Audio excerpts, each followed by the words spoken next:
All right, take it, RJ. Hello, again, another week of Evolutionary. Thank you, Scientist Mel, for hosting. This is absolutely wonderful. As the old fart in Spokane, I benefit from the kindness of strangers in helping out on all of these little things. I'm happy to Anyway, help.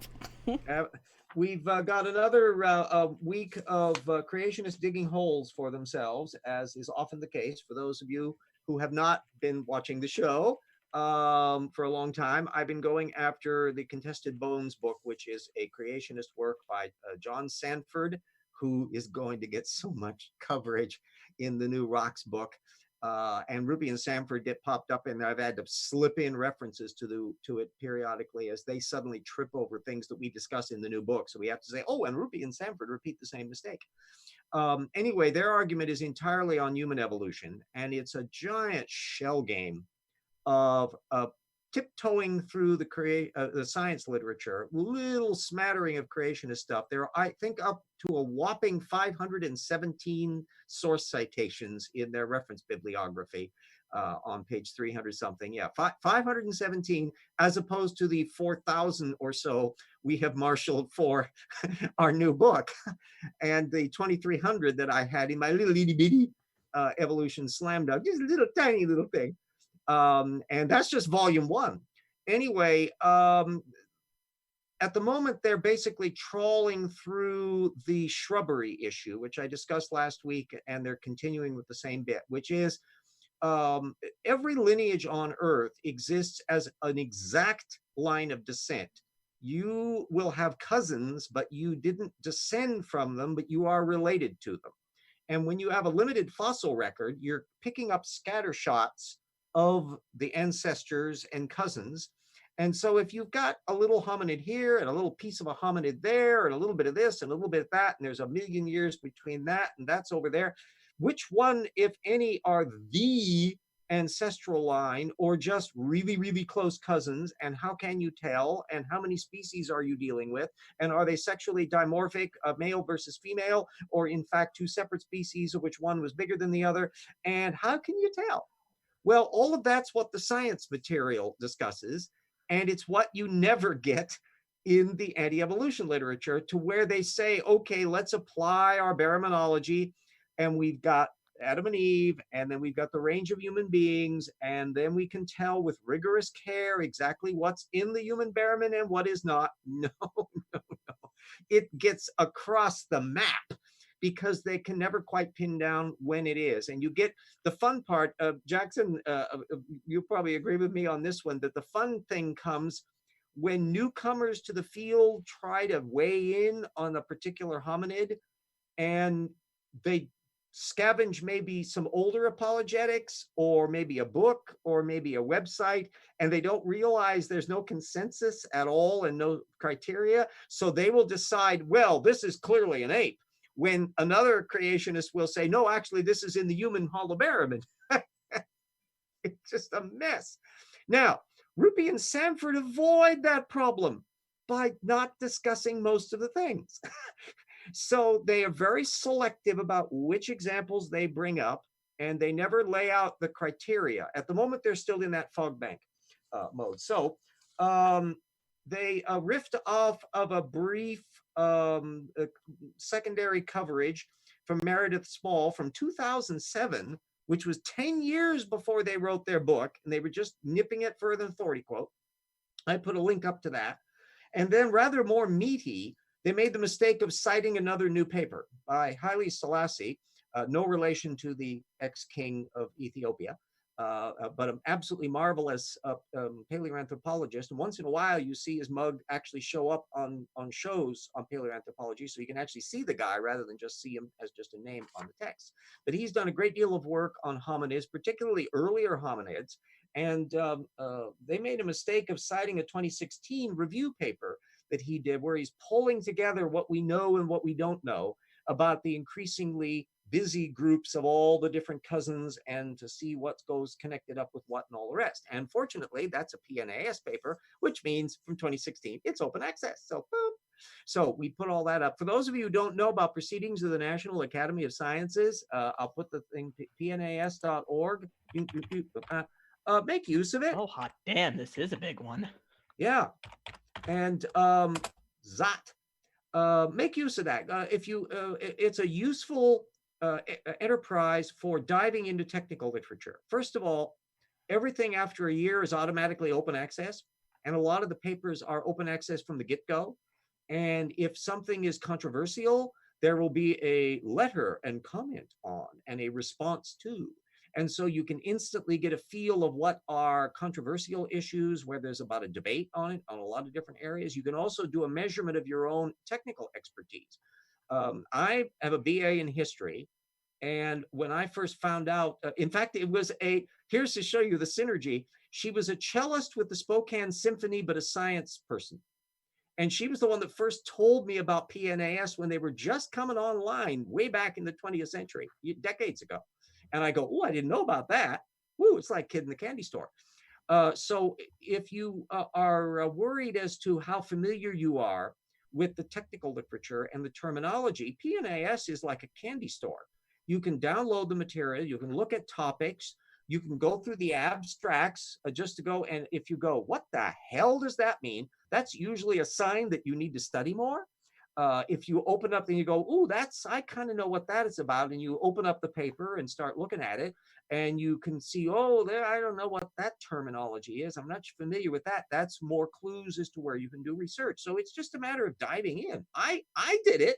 Anybody can do it. So it's a matter, if you think of it like a video game where you don't shoot anybody and you don't ever have to pay any money to do it.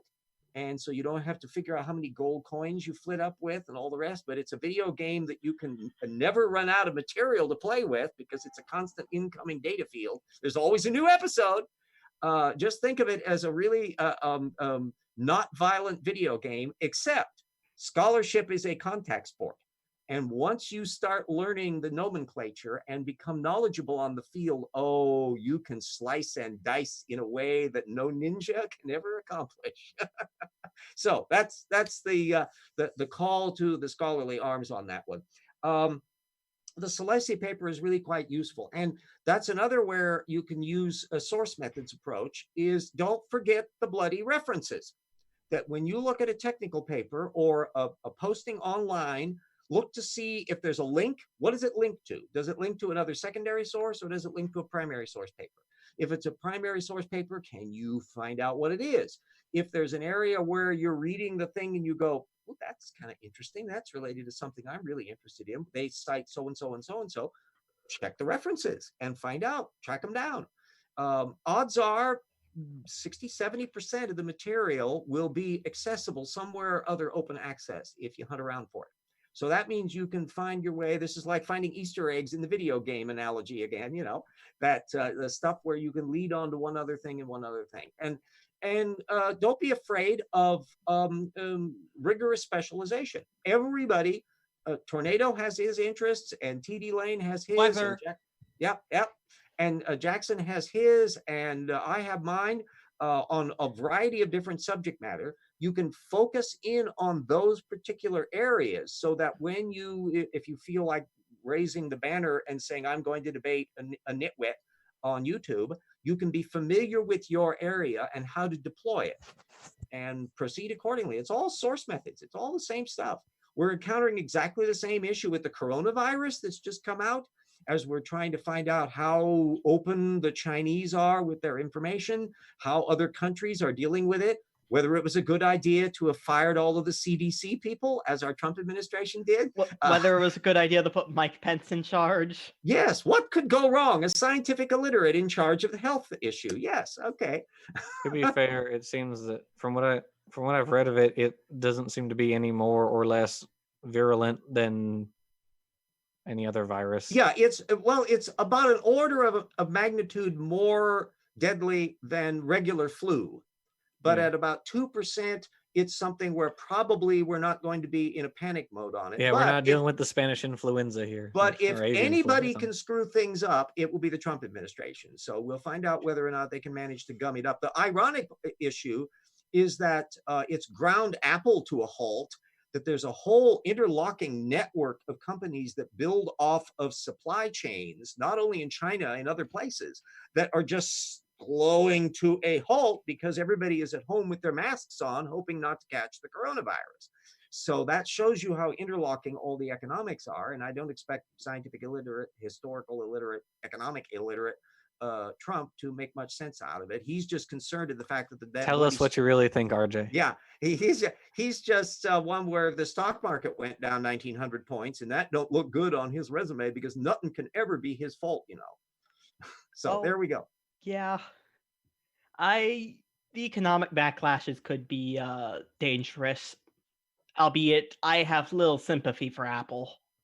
Oh well, there's another matter on all that thing, but I am a globalist in the sense that I'm a realist, and we live in a world where I'm old enough to remember the pre-ancient days when industrialization was like us. And that's the worldview that an awful lot of people still envisage. But now, when you see the rest of the world, and particularly Asia, China is now the second largest economy in the world. It through a variety of not entirely nice means, like stealing other people's ideas and all the rest, have often been able to get 5 and 6% growth rate, which is just ridiculously high for a culture. And there's an awful lot of inefficiency and eccentricity going on in there. There are environmental impacts of things going on. We've got Trump over there fawning on, at the Prime Minister of India, who has a very checkered track record. He was such a nasty little guy that he was forbidden to enter the United States in the old Bush administration back in the 2000s because of his suppression of people's rights and all of that. So these things have their impact.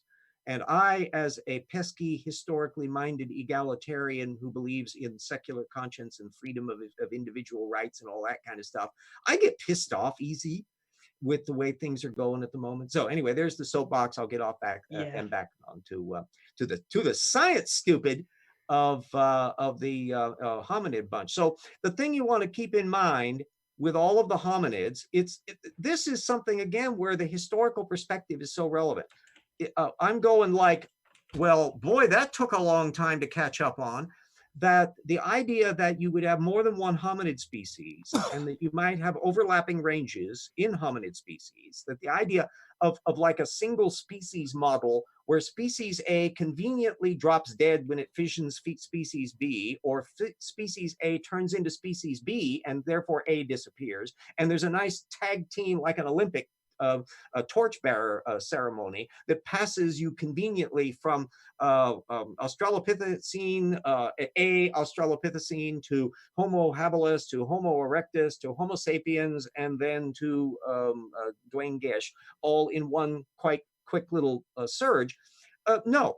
That Donald Johansson that I mentioned last week has certainly been among those who was saying, no, it's more interesting than that. And so now we can see that the more blips on the scope we get, naturally, there's going to be more blips on the scope. And if you're like a creationist that plays hair splitter, where the more transitional data you have, the more gaps you have, and the more uncertainty you have, because they're going to authority quote only the little snippets while never explaining what the hell they think happened with what we do have. What we see, however, is still a basic pattern. Somewhere in that Australopithecine bunch, you've got groups that are starting to make very primitive tools. You've got already facultative bipedality, although they can still climb up a tree if a leopard runs after them. They're still relatively small-brained, although sheer brain size clearly is no benefit, as we can see from far too many people in the current world. And then there is that delicious squishy thing in that period about 3 million years ago, when we're in the phase when you have very fragmentary Homo habilis, although we have a little more now than we used to, a little bit of brains and relatively few in skeletal material. And then you start seeing the big burst of Homo erectus, which carries with it baggage because the tools become more sophisticated and they spread all through Eurasia. So now they're fissioning off side branches of Neanderthals and all the rest, and they're showing up all over the place. They spread out of Africa. There's more evolution still going on before. Try to find any anti-evolutionist that makes sense of any of that data. I defy you. Standing for Truth, is he going to make sense of that data? Fuck no. John Maddox, if you just talk about that bunch, or Nephilim, or Eric and Kent Hovind, or Their eyes would glaze over. no. And so I Well, put Ken Hovind forward, would say it's all fake. yeah, so- I put forward the counterpart of Aaron Ra's phylogeny challenge. Just as Aaron says, okay, busters, get off your asses and explain the data field. Offer your accounting within a baraminological framework of the data field. Like, no, they're never going to do that. Likewise, get off your duff and present what your bloody model is. That from what I've scanned through in the chapter of Rupi and Sanford so far, they never really present a model. They have a hint at a suggestion of a cartoon version of maybe a model where there's human beings of something or other character that apparently includes Neanderthals, even though we now know, no, they're not the same species as we are. This is not a guess. We move on. And they have avoided the genetic information and all that right and left. And then they've got this catch basin ape for everything other than that. But yet all of this theoretically would have been taking place from 6,000 years ago down to the flood at 4,500 years ago. And was Adam and Eve an Australopithecine or what? I mean, exactly what we fall into that same ballpark. And were there Australopithecines on the ark?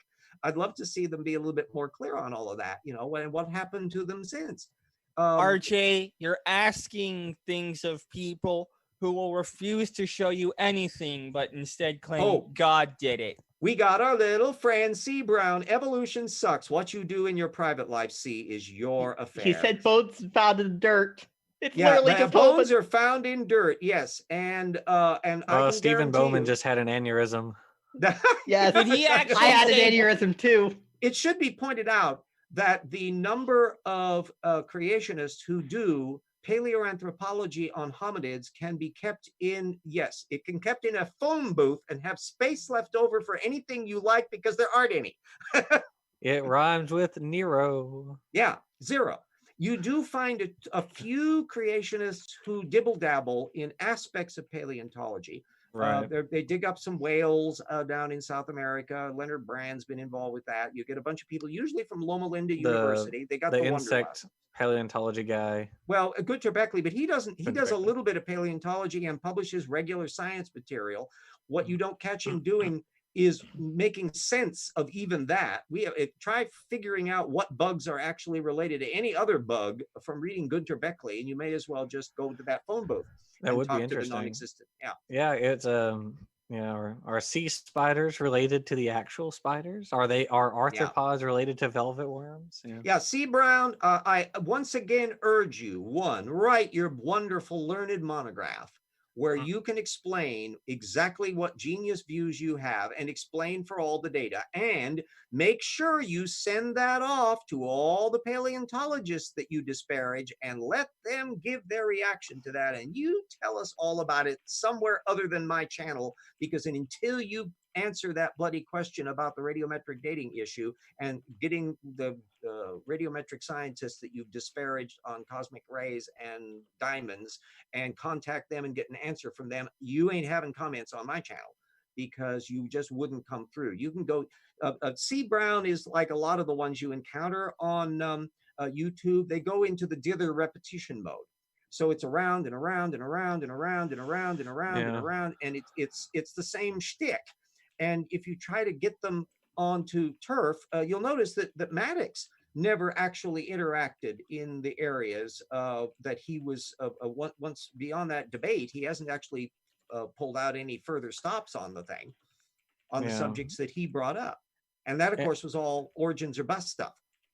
Right. And meanwhile, there are people like Standing who really need to stop doing debates if they want to stop embarrassing themselves. Yeah, yeah. Well, wait, and what happened with Standing for Truth? Well, he's always doing when he does debates with people who actually know what they're talking about, like Erica does. Yeah. He just gets absolutely creamed, and then he comes with, well, that was okay, and keeps on going. It just, and his followers are his head. absolutely thrilled with him, because they're just as credulous as he is. Erica exhibited all the characteristics of proper science. That when orphan genes were brought up, she quite correctly pointed out she was not knowledgeable on that, so she wasn't going to venture an opinion. Neither is he, though. of course not. I put Yeah, my she still comments did in. better than him.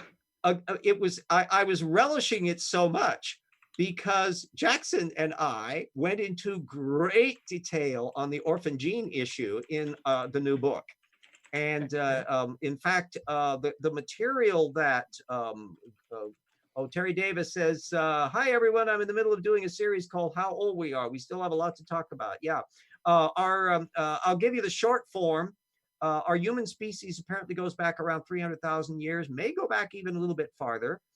And so there's still a lot of hidden history of what was going on in Africa, spreading around in the early stages of the population. Tricky to deal with. Some of the areas are not easily buried in volcanic ash, so you don't get stuff in whereas you can easily date them. You get fragments of things. You can get some taphonomy data and also things about what was living at the same time. So we know there's some baboon species. I've got something interesting to add. Jump in. I've got something interesting to add because if you think about it, dinosaurs ruled the planet. I mean, non-avian dinosaurs ruled the planet for quite some time back before the KPG extinction event. Yeah. And that was like over millions of years. Mm-hmm. In like 300,000 years, yeah. we've become the dominant species on the planet, and we've bent the environment more or less to what well, we need because it we to had be. we have a hell of a lot of advantage being self-aware and tool makers, and we have language.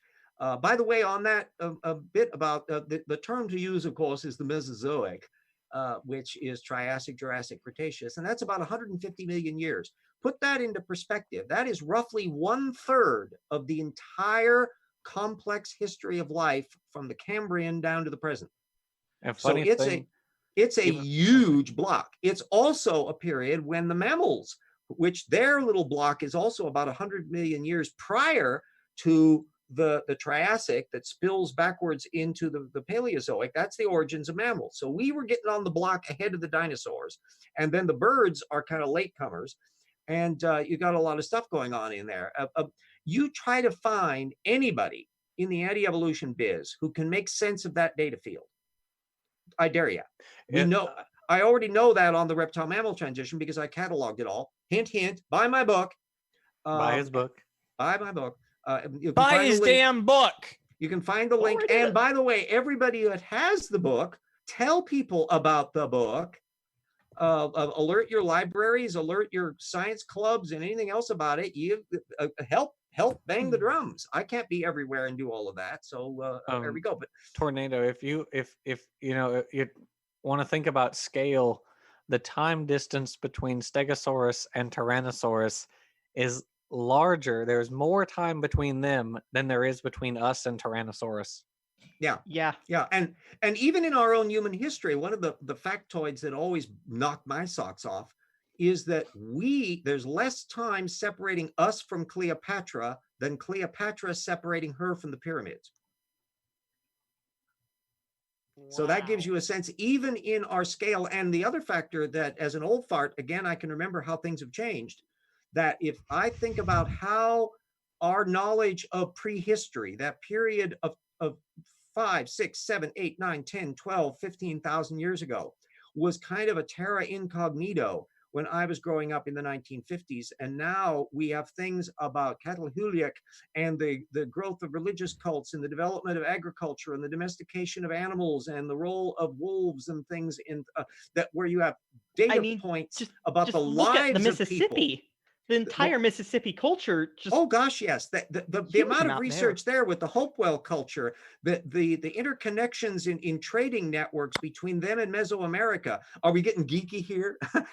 Yes. It is pretty neat. I remember my archaeology teacher mentioned about like obsidian, I believe, at one of the Louisiana Native American sites, but there are no volcanoes around here. They must have traded it from down south. Large trading networks. And we know also in the realm of particular material that when I was just getting my brain into gear in the 70s and 80s, they were really starting to pay closer attention to like the tin trade in Britain, where people were probably sailing long distances and trading information because tin was one of the few places in Europe you could get the raw material to get all of this stuff to be able to build off of the Bronze Age. And so you have trading networks. It doesn't mean that it was a bit where person A manages to go all the way from Rome to the wilds of Britain in 1200 BC, or what would eventually become Rome. It's that you have a network of trading things where things get passed along and people bring their stories with them and their legends with them and their cultural interactions, so that the Romans were aware of China. They knew about silk.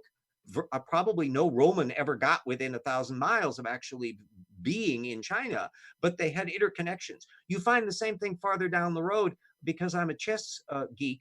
The fact that in the 9 and 1000s, 1000 AD, and so there were a lot of chess groupies in Spain, and this was still time when there was the place was half divided between Muslims and Arabs, and so there was interconnection between chess players from the Arabic world and bringing in information on their trading routes, and then the European ends of things. So they were aware of the fact that there was a different form of chess played in India with different kinds of things, that they were just getting second, third, fourth, 18th hands. But there was always an information trading network, and all you need is the ability to walk and buy and sell and talk around the fire, and you get these networks, and those things would have gone back way before written history. So you've got the interconnection things, and the archaeologists, which, by the way, no creationist does, they're the ones collecting up the data field. So if you want to show why one side is winning over the other, you look at who's doing the work versus who ain't, and that's usually a measure. And the source methods approach is where you can actually measure it in terms of what source data is being discussed and what source citations are. So remember, yeah, it's a universal toolkit. About to the middle of the show, so let me thank my patrons again. It's still bumpy in 2020. Every single patron who has helped, it's made a big difference, but there's still more difference to be made. I'm a Social Security person. I'm about to run out of qualification for subsidy for my Medicare. So that's going to suddenly pull money out of my Social Security directly.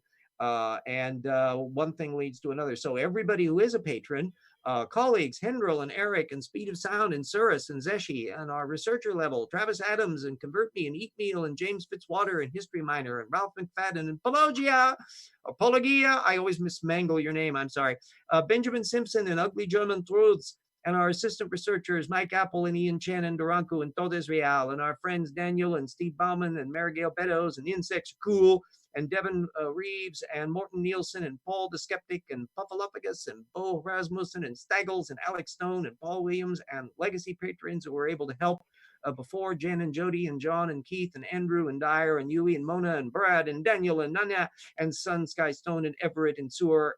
All of you are enormously appreciated, and let everybody else know if the fact that you've been supporting the project means you think it's valuable.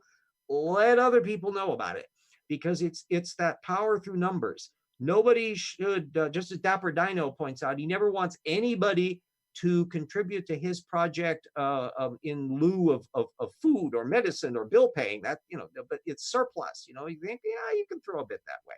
So the same thing goes with the patronage here. Anybody that can help, let other people know about it. To just tell them your story of why you thought it was important enough to help this old fart in Spokane, Washington. And maybe they might throw a bit, if it's like $1 a month, that adds up if there's enough people doing it. So there's my can rattle. There's also the GoFundMe that's still there. Anybody can deal with that. That money kicks in really fast. It gets to me literally in a couple of days. All the patron stuff spills over over the next month and is wadded in at the beginning of each month. But nevertheless, it's also steady, and it makes a big difference to be able to count on knowing that. But I'm not yet to the stage where things that need to be done, I can easily just say, well, we'll pull the money out and do that, like getting new glasses and all that other stuff that happens along, which I'm in need of doing too. So there it is. Then there, of course, soon enough, there will be the book where people will be able to funnel money to the both of us Yay. by actually getting the work. We're up to the, I'm just finishing up the wood section, woods and woolly and wood Oh, morale. you're already into the W's. Wow. Oh yeah, I'm in the W's. There's still, as I get the things done, I'm converting it from the readable 10-point type, so I don't have to squint at my TV screen. And then when it's done, I'm miniaturizing it to 7-point, which is what goes into the actual text. So as I've I got do a question, RJ. yeah. Does that mean that you have lots of woods? oh, there's lots of woods. There's lots of woods. Yeah, you're You've trying got for a pun. woods, but Yeah, we've got Fired. there's You're fired. we could even go for dirty Hashtag jokes boot on this. tornado. Yeah. Yeah. I think But anyway, yes, there's we cover a colossal amount of information. And even as I've been going along, the other bit about doing the indexing structure, the way that I've been doing this different than I did in the previous book, which I did kind of on the fly after the book was done. Here I was compiling the index listings as we wrote the book. And so it meant that we were capturing a lot more of subtopics and technical information. And then as I construct the thing and do the master search, sometimes I go, oh, actually, maybe there should be a section on that in the index as well, that particular topic that I hadn't realized when I was doing it. Plus, we're confirming, getting rid of typographical errors. Sometimes something is mistyped in the index. There are some names that have like no vowels in them where it's easy to work around. There are things I just hit the moment where sometimes some people refer to gray wolf spelled with an EY and others as a gray wolf spelled with an AY. And so they would actually be two separate things if you just did those searches, but they're all talking about wolves. So they should all be together in the same indexing element. So those are the little fiddly bits that are done. And I as a annoying scholar, always appreciate an index that's useful as much as possible. So I put that standard up myself to where you should be able to use it accurately to find out what you need to know, even down to phrases like if you're wondering about, dogs and cats living together, where did he say that in the book? Well, I put that in the bloody index. Look up Ghostbusters. Ghostbusters as the movie, and it'll put the thing in, and you can find it that way. So I want everyone to be able to find out, because hopefully there's going to be a lot of pithy quotes and fun things in there and stuff where you go, oh, did a creationist just write that? I mean, really? I've had plenty of those with Evolution Slam Dunk. We have lots of quotable quotes. Yeah, and that's part of the joys of scholarship as a contact sport, is that you've got so much information out there and you have so much stupid that just when you think, oh, they couldn't raise the bar any lower, they managed to do that. So we're into the other half hour. I don't want to into the floor. I don't want to miss out on good old James Kohl. He just keeps on giving. Before you start with James Kohl, yeah. I think Rocks Were There will be a Evolution Wunderwaffen. It'll be heavy enough to act as both a paperweight or a lethal weapon if you hit somebody with it, because it's going to be about 900 pages altogether.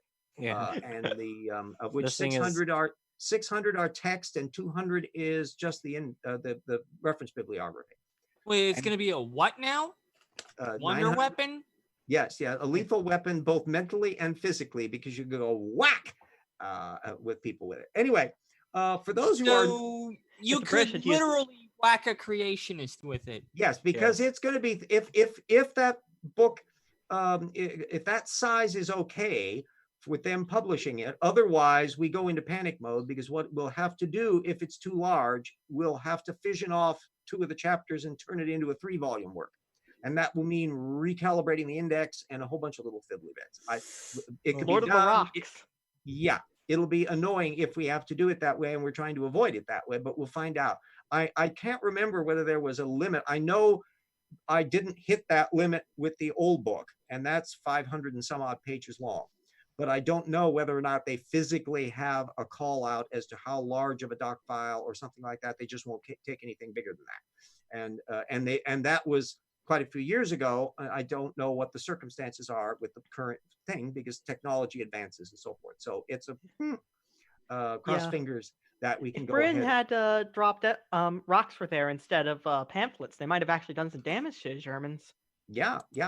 The well, of course, the interesting thing was that I couldn't have written The Rocks Were There, say 10 years ago.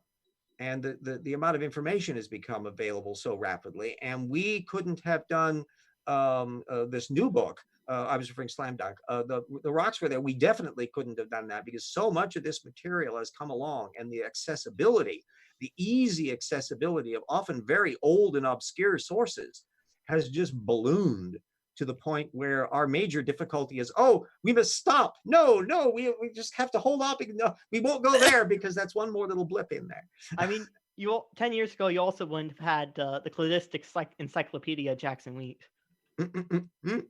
Well, I mean, he was here. He just wasn't doing cladistic stuff yet. Yeah. Yeah, and this is another area where if you're familiar with the history of How old am I Cladism, again? that there's been an evolution of that impact. It really began to take hold in paleontology and systematics through the 1990s on. And it's become the thing that if you can't make an analysis that makes use of cladistic analytical tools, you just ain't going to get anywhere with it because you just can't crunch the numbers fast enough. There's just too much information to fiddle with. And it's the tool of choice. It has no evolutionary assumptions in it whatsoever. It's simply an analytical tool. You could deal with Louis XIV's chairs or kung fu movies and analyze their interconnections through cladistic analysis. It doesn't require a phylogenetic role. However, if the working paradigm is that if you are searching for the actual lineage of life, you won't be able to make any sense out of it unless you can make a cladistic argument. And theoretically, cladism could be applied to baraminology. You could do cladistic analysis within created kinds, but you would be able to identify big glaring holes in between, which is exactly what they hope to do with baraminology and Opopa and all the other little techniques in that they make use of, where they're trying to find these little barriers. But we know, I'm sure they find plenty. Well, they don't find nearly enough of barriers, because what the problem is in order to create separate kinds, they have to flush data down the drain. And Jackson Wheat and I have our chapter on baraminology is a juicy one, where we're pointing out how much they just ignore. You would think if kinds existed, it should be at least fairly easy to distinguish them. I mean, there should be some sort of mechanism by which maybe developmental, or the developmental machinery or the gene, or some particular gene or morphology or something, but there is nothing. Well, and you would find that stupid genetic entropy. You would find that all of the gene trees for any particular kind would point back to 6,000 years or 4,500, depending on which things you wanted to, from the actually the bottleneck of the arc. That it would be universal. It'd be easy peasy to find. And the fact that the only way they can come up with anything close to that, whether it's Jensen and Tompkins or Sanford, is by drawing on really old material or just misrepresenting the sources that they do bump into. It's pathetic. So the threat still exists. James Kohl. For those of you who don't know James Kohl, you should count yourself lucky. He is, I think, a fair blissfully statement. Uninitiated. Yeah, he is a crank. He has a little scientific expertise and has been published in some peripheral journals now and then, but he is one of the weirdest creationists I've ever met. At least Mr. Intelligent Design is a congenial, but there's kind of a weird, aggressive snottiness to Kohl, and the fact that, but there's an unintentional humor. Jackson has basically muted him, and I don't blame you. But I didn't basically do it. I just went through and was tired of crap.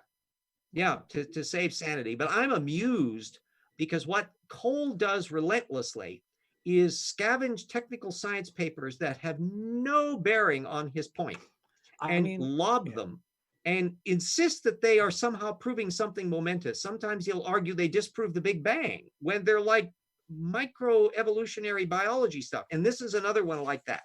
He has the gall to say virus-driven depredation of messenger RNA links calcification to errors in the fossil record via everything known to serious scientists. That word salad was linked No, to is a all secondary account of a paper that I put the main link up to, which was a perfectly fine paper on how you detect calcinization in cancers in the bloodstream and blood vessels. It has nothing to do with the fossil record. Does It he does think- not in any way diminish the fossil record. And yet he thought it somehow it did, or that he could just wow you with the jargon and impress you. Oh, well, there you go. No, sorry. No, yeah, he I actually muted a second Twidiot recently. This guy named Triggerman, who comments on my stuff occasionally. He's kind of a troll. He'll leave one comment and then I'll ask him, I'll say what or something like that, and he'll just never respond. And I got tired. Yeah. The very last time I ever interacted with Kohl, he literally cited a music video. Oh, he An puts that argument, up. He something like puts that up with And me. I said, He has a no. little meme. I said, He you're puts done. it up as a meme a lot. I said, you're done. Bye-bye. Yeah. Goodbye. And he follows me, and I don't block him because Oh, he I does? find He it follows me. amusing because it's inadvertently a learning experience for anybody watching to see the difference between how I deal with the Kohl papers as opposed to how Kohl deals with the Kohl papers. He's the gift that keeps on giving because he just can't shut up. So every time when he comes up with a particularly stupid example, and I've got a few more in the wings that will be in future episodes. The rival to this is Denise O'Leary. She's not a crank. She's just an ideologue. She's a Canadian intelligent design advocate, and she has a different approach where she will be riffing off of the latest incoming science material as somehow disproving evolution, but she doesn't really get too close, and she doesn't bother reading the original material. So she just riffs off of quote bits. But Kohl isn't riffing off of quote bits. The complete disconnect between the topic of the papers and the point he's trying to draw from them, it's just that not only is he not making a bridge, there's no river there. Let me How's the guess. river- I mean, yeah, the river's on the other it's, side of the it's- country. It's just Yeah, the only river he gets close to is denial. How? I know, Yikes. With cheap a- joke. But yeah, and so from a methods point of view, it's a very useful enterprise. You'll encounter people like that in a lot of different areas, and eventually they qualify as kind of a crank. Tortugan. Yeah, well, yes, and they have that feature as well. They have the Tortugan mindset. They have a goal, and they scavenge around for information that supports it. But Kohl isn't scavenging for information that supports his argument. He's just kind of going woo in a completely different area, and that puts him into the really genuine crank territory. All he would need to do is to have this stuff on mimeograph sheets in lots of bold capitals and triangles with Kabbalistic symbols on them, and that would be the level of jerkiness to it. The closest I can encounter are some of the stuff that 19th century tarot card occultists would be writing. It's in that same level of like, what? Absolutely. Yeah, he's something all right. I can't. And with him. It's an indication of how off the wall he is. Nobody in the creationist community pays the slightest attention to him. I can't find anybody drawing off of him. Except Maddox. He seems to have been like the first one ever, it seems. Well, there you go. Jackson. Because Jackson, if somebody you're giving is Kohl the cold shoulder. I know exactly. I'm doing what? I need a rim shot app, for when we have the people. Jackson, you're giving Kohl the cold shoulder. But the fired thing, boot TD Lane. I know a bit of how that kind of Maddox style secondary source addiction operates, because back before I learned sound method, I used to do that. And so what it is you have a goal that you want to be true, and you're scavenging around for whatever bliplets and usually catchphrases. And then Or is it cat phrases? Cat phrases. It's catching. All of the puns were becoming punnified. Anyway, the thing is that the moment you don't read a work for its content, but merely for ammunition, you've suddenly gone into a different territory. And you'll find that people who do suffer from cranial blockage of the rectum will almost invariably have that easy drawing on authority blips and gotcha quotes and all of that. And they're not really accounting for the data field, which is why what I try to do in source methods and what I want to instill in everybody out there is to crystallize what you think happened and then work out what the other person thinks happened, if they do, or more importantly, in the case of Kohl, that he hasn't gotten to the what does he think happened stage. And therefore you target questions. Jackson has seen me interact with Kohl. I'm targeting my questions with him in such a way that it forces him to not be able to answer, because in order to have answered the question, he would have had to have a model to apply. Yeah, he would have to say more than light dependent pheromones. Yeah, and that's the example. We actually have a little section on him in the New Rocks book. It was the light activated pheromone thing, which inadvertently spurned knowledge because I was researching about pheromones, which was an actually fascinating little subject matter, which you would not get to maybe unless you were spurred to do it. You won't get any information from Kohl on the subject. It's gibberish. No, yeah. What was it? The most recent piece that I wrote for my blog is about. I did a 3-part series on this paper from Answers in Genesis, and it's got 3 different guys writing about different little problems for evolutionists. And the last one was Nathaniel Jensen talking about the origin of DNA.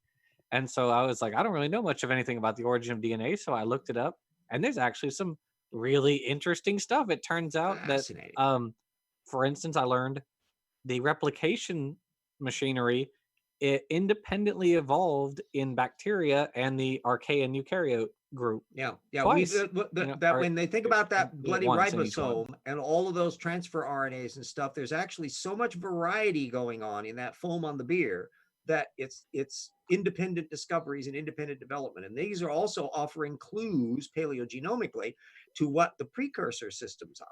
And as further plug for the book, my little info box that turned into a giant a chapter length appendix an epilogue, on the gene codon assignment issue, which is kind of an interesting bit because it's a stepping stone to the origin of life issue. It's why do we use nucleotides and not something else? Why are they in DNA and RNA and not peptide nucleotide arrangements? Why are there codon triplets, and why are they always triplets as opposed to something else? Why the particular codon assignments that we do, and how come some of them have changed, and how does that happen? And why is it certain amino acids use certain things more often than others? And why is there no variation in the serine coding system, but there's a whole bunch in tryptophan, and so forth and so on? Well, we dive into that little fun and games issue, and it was all because you had made the mistake of referring to the genetic codes and the prolines and all of that stuff. And I go, yeah, we better have a chart. It's interesting. It seems that the machinery for transcription and translation does seem to be universal.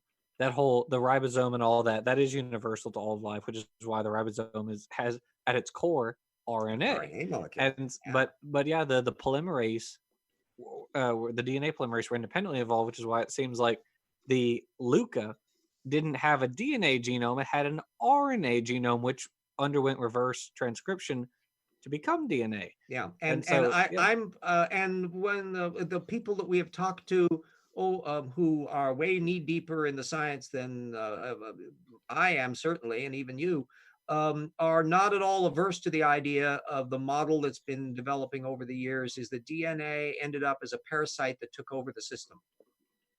The intricate system that was going on, because DNA has some advantages RNA doesn't, unlike the RNA that can catalyze all on its own, which is why it started out that way. And uracil turns out to have some weirdly interesting little properties that other nucleotides don't, which probably explains why it's involved intimately with the RNA system.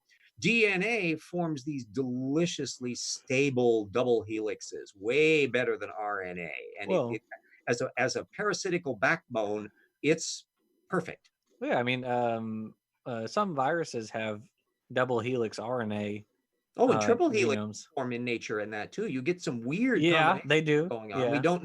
We don't know whether or not you could have a triplet, a trinary system, whether or not what all is possible, because everything on Earth is just the one system. So we don't know Right. how much is that way and how much of it's wonderful life contingency Well, that that's what- yeah. whatever other systems happened, they didn't work as well as the one that we ended up with. Yeah, as I was about to say, as Gould would say, it's a contingency of just history.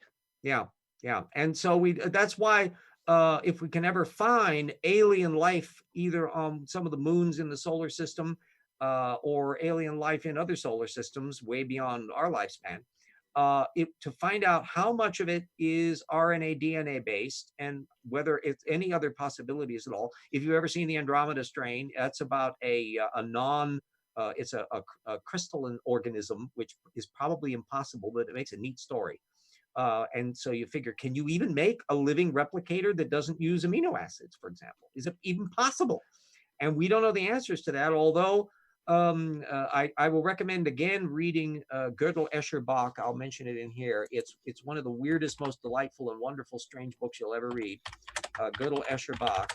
I can't remember the guy's name right off the bat, but The Eternal Golden Braid. It was done back in the 1980s. It's a huge thing. It's as thick as our book. And you can literally read it in any order. He deliberately designed it so you don't have to read it in order if you don't feel like it, because it's all about recursivity and nonlinearity. And that's why it brings up the mathematician Gödel and Bach and his Ricocaris and fugues and Escher with his people walking up and down backwards in staircases, that it's all interconnected with things that are iterative and interlocking and self-referring. And his argument is one that I adhere to. It's that DNA is the way it is because it's really the only system that really works well. And that's why it ends up being the dominant thing. And that theoretically, then, I would be more surprised if it were the case that life originated elsewhere and it ended up not being DNA based in the end, than if it turns out that all life everywhere ends up DNA based. And another little thing that we put into that cute little chapter on the DNA codon reassignments is an interesting thing you can beat over the heads of creationists with. Because if there's a bunch of creationists that want to imply that the DNA code is information, therefore it's arbitrary in its internal structure, and its structure comes about because of an intentional design. If there were no connections chemically between the amino acids and the nucleotides, there are so many combinations possible between nucleotides and amino acids that literally every kind could be given its own proprietary DNA code. And that's not what we find. So if you wanted a signature in the cell to give Stephen Meyer warm, cuddly heart palpitations, that would have done it. But that's not what we get. Instead, we get a near universal coding system with weird variations, which we can see how they occur naturally in mitochondria largely, but even in some bacterial organisms. And then even that the canonical 20 amino acids is not universal, in the sense that there's also a 21st and a 22nd amino acid that comes in as hitchhikers that are used in some organisms, and some of them are in vertebrates and others, and it's still, anyway, we got all the material on. Bet you didn't know all that. So the idea in the book is that no matter how knowledgeable you may be in many areas, that there's going to be a ton of stuff in the books, volume 1 and 2, where you'll go, I didn't know that. Neat. Yeah, that's how I felt about the geology stuff, because I'm not a big geology person, but having to go through that and talking to Steve Bowman and doing research on it helped me learn a lot of stuff. So. And same, I'm not a geologist either, and I have a certain trepidation on that. There's and Lordy B, what nomenclature that there is, all the little specialized terms and that if you don't know those and you try to wade into a creationist paper by Andrew Snelling or Clary or Ord, and they're going to be technical jargoning on you. They're going to talk about your appetites and your pyroclastic flows and blah, blah, blah. And if you don't know those terminology, they're going to wow you with the buzzwords in the same way Kohl is trying to. And when you Yeah. start investigating it and you discover, actually, you aren't really explaining the data. Like you're trying to, in one case, I can't remember whether it was Clary or somebody else was functionally having rock deposits forming at 3 different temperatures simultaneously. He didn't realize that's what would have to happen. Yeah, I think that was Clary. Yeah. Yeah. And you'll then you find out have the about the ones water that sand. make up their own jargon, like hacking. Well, in some cases they do. Polystrate. Environmentologists do. Yeah. Polystrate is a functionally a creationist term. It was invented by a guy who eventually became an ex-creationist, but it never took on in the geology field precisely because of that, probably. And it's used by creationists because if you Google polystrate, you don't find science literature, you find creationist apologetics. Upright they fossil. They That's like to use more living proper. fossil is another one. There's a bunch of little buzzwords that they like to Well, use that The have funny different- thing is, Darwin actually coined the term living fossil. Yeah.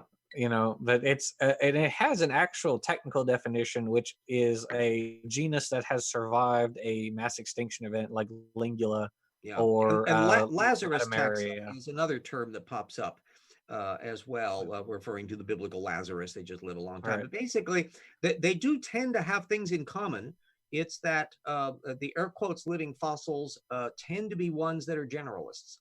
And so they can live in a lot of different environments. They're relatively low key. They can hunker down. So all those super specialists, the ones that come and go are the damn saber-toothed cats. Those things, you know, they're constantly evolving in. What about us? And well, we've only been around 300,000 years. That is an eye blink. We haven't even been around as long as Neanderthals were, and they went extinct. That's true. What's interesting about living fossils is the ones that are considered living fossils, they have a distinct evolutionary history. For instance, if you look at the coelacanth, Latimeria, the 2 modern species share a common ancestor that lived about 3 million years ago. So yeah, they're that's not. really, they don't date back. They're not the same genus as anything in the Mesozoic, even though they look generally coelacanthy. And by the way, there's another bit of where the creationists had conniption fits. At I think again it was Clary or one of those who had a big complaint about when the scientists were trying to tell them that there were coelacanths that lived in fresh water. They adapted to both fresh and salt water, and he didn't like that because he would find dinosaur bones and coelacanths in the same deposit because they were living near the shore. That he just had conniption. No, this is flood, and they're being swept in from the sea.